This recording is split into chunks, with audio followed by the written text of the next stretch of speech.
sections, very just random sections. And as I round brushed it, I went ahead and twisted it and let it fold onto itself. And I worked with Sebastian Texture Touch and a little bit of zero gravity. And I just pinned it up just like this, little knots, and let it dry to give me this kind of loose texture. So now what I'm going to go through is break it up with a wide tooth comb. And any of these little areas that might have kicked, I'm going to go ahead and use my GHD iron and do a little bit of an S-wave pattern to it and just kind of set it in. So we want it to look very disheveled, a little bit done but undone, which is your favorite word ever. So yes. Here's the thing. I always like hair to look a little tough. I don't like it overdone. Like, I think it has to have a bit of grit to it. I always think it looks best that way. And everybody's got personal preferences, right? That's always mine. So I like doing strong technique, strong foundational work, but it still needs to have a little bit of an edge. So if you look at Tess's Tough Bob, what we did was, this is blow dried out, relatively sleek, but it also looks good when you can break it up and have it a little bit expanded. And so in order to do that, we went into the interior with a micro crimper and micro crimped out the interior. So now when I brush this out, it's going to open up a little bit. I'm going to use a little bit of the Sebastian oil, and we're just going to run it through and just make this a little bit more disheveled.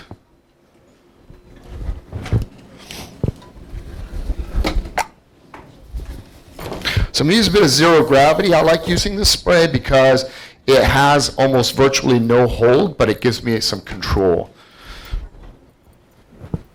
And we're going to break up the internal micro crimping. For the record, when her hair, because the ends, when she first came to us, were so compromised, it took me 3 hours to cut her hair. Because we had to break it down into blocks to do it. So we had to start in through the back, cut the block, blow dry it, finesse it, clean it, then move on to the next block, wet, blow dry, finesse it. And, but it was worth it. It was worth the time. Yeah, you guys are best friends now. That's right. So you can see this little S pattern. It just gives it kind of a little bit of a disheveled feel to it, but it still kind of just helps the ends kind of get married back into this from the styling. Very easy to just pick up. I'm using my GHD Platinum Plus styler, and it's really fun to just be able to create some different looks. So what you'd want to do is you want to basically let the hair tell you what direction it wants to go. So you can see it will start. Really easy way of popping in a finger wave for those of you that are studying for state board, and just feeding it through. It's okay. And because of the technology with GHD, you don't have to worry about it leaving any marks or burning the hair at all. So you can see it just basically sits in there, and it's very easy, and it's easy to do on yourself too. So we're going to pick up a section right at the very, very top. From about the crown to the apex, and just break in a little bit of separation in it. So I don't use chunking scissors. There's nothing wrong with them, but I really prefer to go in when I'm cutting my separation and just do it by hand. But that just helps break it up a little bit more. And I like that you can see through the hair a little bit into the micro crimping. It just gives that nuance of texture, which I think kind of looks cool. So these are really good looks for editorial looks, for photo shoots, for things like that, because it's a relatively conservative look, but at the same time, with the combination of the color and everything, it gives it a bit of an edge. Do you want to talk about this amazing color that you did? Yes. So with Tess, she actually already had some really beautifully pink ends. That's what her goal was. She wanted to be pink. So what we did was we went through and I did her regrowth. And Diego had mentioned that she is a level 4 and she was already pre-lightened. Went through and did a blonde noir with multi-blonde powder and 20 volume at root, and just let her process for about 45 minutes. And then we just used, Really? Oh, I used Colorist Imperfect 10 stroke 9.5, which is a level 10 soft violet, red violet.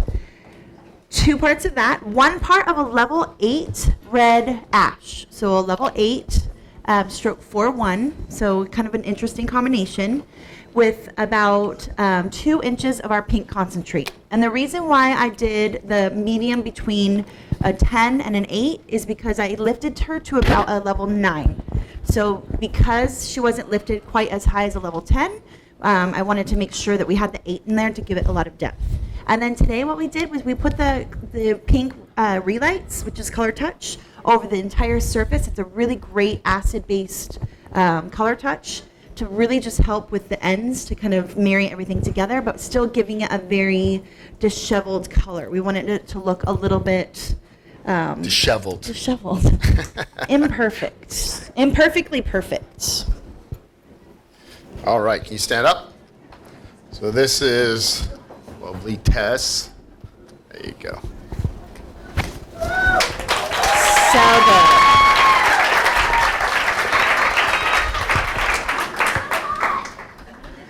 I know, seriously, you guys have like the best looking student body. I know. We had the model call. I swear it was as many people were in this room right now. So I was going to take 3. I took 6. I'm like, okay, well, we'll just keep going. Yeah, he was like, how hard do you want to work? I was like, well, I thought we were just coming to hang out. Yeah. Well, I've been here since I got here last Tuesday. So I got to prep Saturday, Sunday, Monday. Prep day is my favorite day. So you get to just put some music on, chill, cut some hair. And that's the whole thing too. And then you kind of watch, when I'm watching students cut hair, I always laugh because you get to a point where, it becomes therapeutic, right? You're cutting hair, you're into the zone and it's relaxing. And a lot of times you watch these people cut hair and it looks like they're diffusing a bomb. It's so intense, it's like super close in and, everything like really structured. But it's nice to just relax and just create. And it's also really important that when you're working, you're also always stepping back and you're looking at things overall, the overall silhouette. It's very important. That looks great. She's so cute. So she didn't have a fringe when she came in. Her hair was about down to here, I think. Is that about right? No, it was shorter. Was it? Where? Where was Here, you it? can stand up. Oh, you want to? Oh, yeah, way shorter. Okay. I'm so ridiculously off. Okay, so in this area, in this zone, but it was all one length. And if you look at her eyes and you look at her cheekbones, a lot of times the person's face is going to dictate exactly what you need to do once you own and really can understand technique and what it does. So what the different types of layers do, how they manipulate in the hair, how to accent certain areas of the face. And with her, it was a no-brainer. We were going to open that up with a soft fringe and then create square layers into the top to get maximum movement above the parietal internally. And because she had that undercutting that was up so high, we had to make sure that we kept the integrity in the exterior. That's why we went with the square layer. That's it. Yeah, cool. So go ahead and stand up. Let's do your big reveal. Let's take this. Yay! Woo-hoo.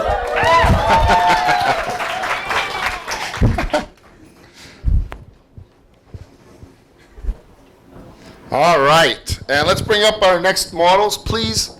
Taylor, number 2. Tamra and Taylor. Man, it's good. Remember? No, that's why I said I have one name to remember. It's Taylor.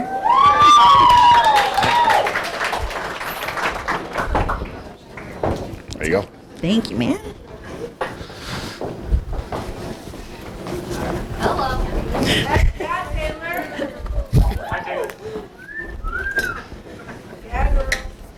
You'll love it when they have their own fan club show up. Oh, yeah. So Tamara's hair, she's got a lot of hair as well.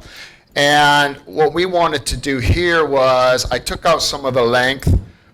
And I think sometimes it's nice to show glamorous hair that's a little bit more, a little glamorous, but still at the same time have a little bit of an edge to it.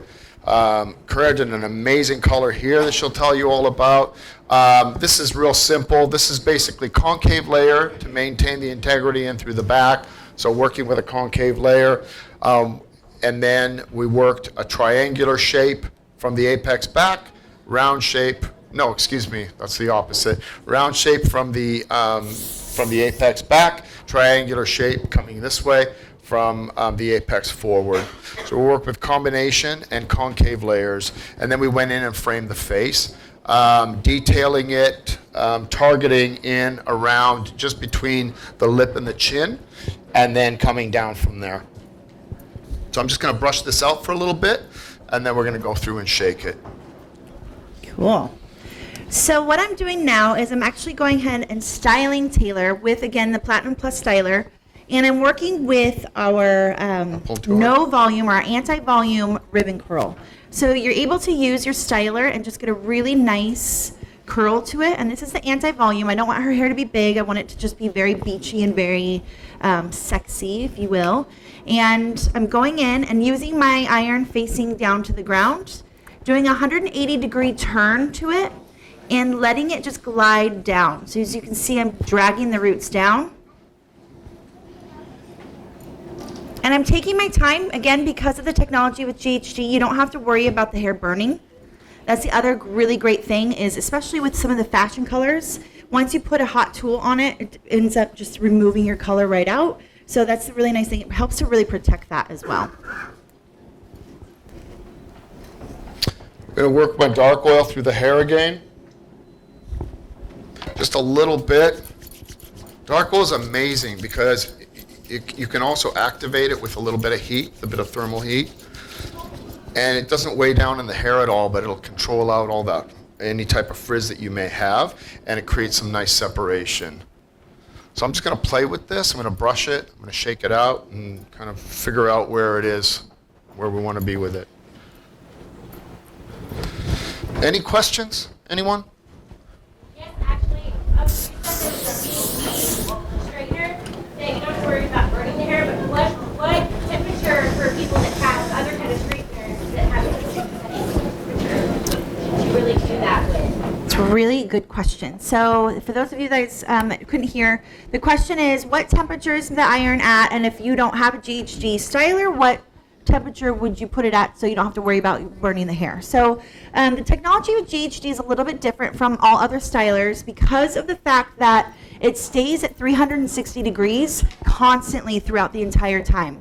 And what it does is it has the smart technology to where as you're going through the hair strand, it actually is able to register how hot or how cold the hair shaft is, and it stays at that temperature. So this is actually the only iron or the only styler that has that capability to do that. But if you don't have the iron and you prefer to stay with your styler, the 360 is a good number because that's what we've found that the hair is able to, it's called the glass transition phase. Yeah, so it it's is. able to hold the curl, hold the style, but also allow the hair to not be damaged with heat damage. Thank you. Yeah. There's also, when you're working with flat irons, or actually any iron for that matter, one of the things that we have a tendency to do is manipulate the hair when it's still warm or hot, and you end up fuzzing it out. Like I see a lot of people straightening hair and then they go and pass it with a comb when the hair's still hot, and it'll just frizz out. So it's really important that you let the hair cool before you go in and you manipulate it at all. Wouldn't you agree with that? Yeah, absolutely. And it's really hard to break that habit. I find myself doing that all the time. You're like putting your hands through it and you're like, ooh, this is so pretty. But so as you can see, I just let it cool. And now because of the ironing, you can go through and either use a paddle brush. I love using a wide tooth comb to just kind of start going through and manipulating out the curls. With the anti-volume ribbon curl, the point of it isn't to have little ringlet curls. It's to really just get the shape in there. And then you can kind of start working it with your hands, with your product. You can see how it's just really laying really nice into her style. I did spray my brush with the zero gravity just to help with a little bit of some of her flyaways a little bit. Oh, it's beautiful. She was prepped ahead of time with the texture maker and a little bit of the IME root shoot at the root.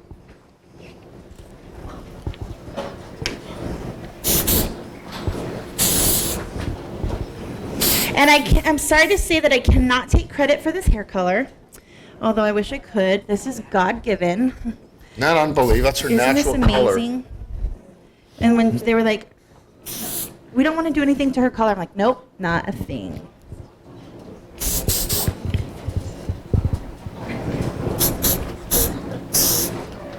Is there any hairspray left in that can? Diego and I have worked together for a very long time. We have. A long, long time. It's the best. All right, go ahead and stand up. Okay, you can stand up. Unveil you.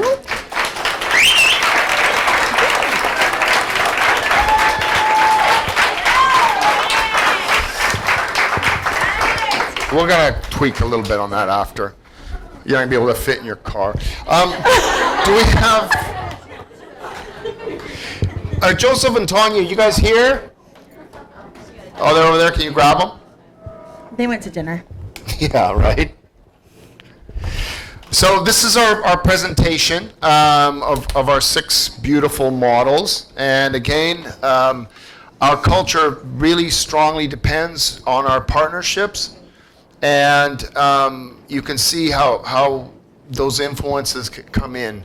And one of the things that's a responsibility for Bellus is to make sure that when students are here, that they experience and have a good platform of what's going on in the industry, that they can see it firsthand while they're in school. And that's why we bring in lines like Amica, like Pulbright, like Wella. We're looking at some different lines right now, but we're constantly searching lines, and we're constantly searching for different types of scissor companies and whatnot. So while I have you all here, let me ask you a question. So next time we do this event, if we come out in maybe February or March, how do you feel about if we did one where we maybe did one at like a kind of like a cool warehouse area? I'm sure there's lots of them here. And maybe we engage some of the local salon teams and just showcase some work. Because it's a really Like great a jam session? Yes. So cool. It's a really great idea. I call them creative collectives, and I think it's a really great idea for artists to share ideas, because I think that everybody has something to offer. Everybody does. It's not about showing you how to do something. It's just about sharing something. So I know that there's incredible salons here. I know there's incredible stylists here. And I would love to do that. So I think next time we come out, I'm probably looking at the beginning of February, most likely, sometime in January. We should do like a great hair jam session and just have it somewhere where we can do that. So for the salons that are here tonight that may be interested in that, perhaps leave your name or whatever with David Yoakum. And maybe we can be in touch and brainstorm some cool ideas. I think that'd be great. Good? Joseph, are we good? Where's Tanya? She is blow drying her model. She'll be up. Okay. You don't have to wait though. I don't think she's coming with her in the next. Okay. Okay. Yeah. Okay. So models are going to be here. We're going to take them into the back. We've got a photography room, so we want to get pictures of all these beautiful looks. I so want to thank Joseph and Tanya and Carrera and Stephanie for being here. It's just awesome to be able to work with these people. It's the best part of my job, so thank you very, very Thanks much. for having us. It was fun. Thank you. And again, thank you to the amazing makeup and to our beautiful models for sitting through 4 almost, very long days with me, which is not an easy thing. Oh, wait. It's all right.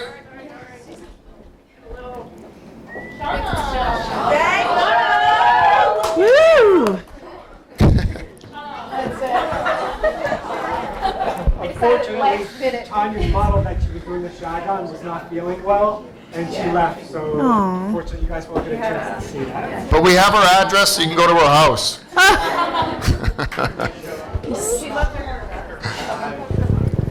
Taylor, you're so cute, dude. What? Thank you so much. The Yeah, people that thank won the you. raffles, please stay. Kristen's, and go with Kristen so she can take your picture. holding up what you won. That's very, very important, especially for Ms. Atani, who shelled out $750 for a pair of scissors. I think we owe him a hashtag. All right? Thank you.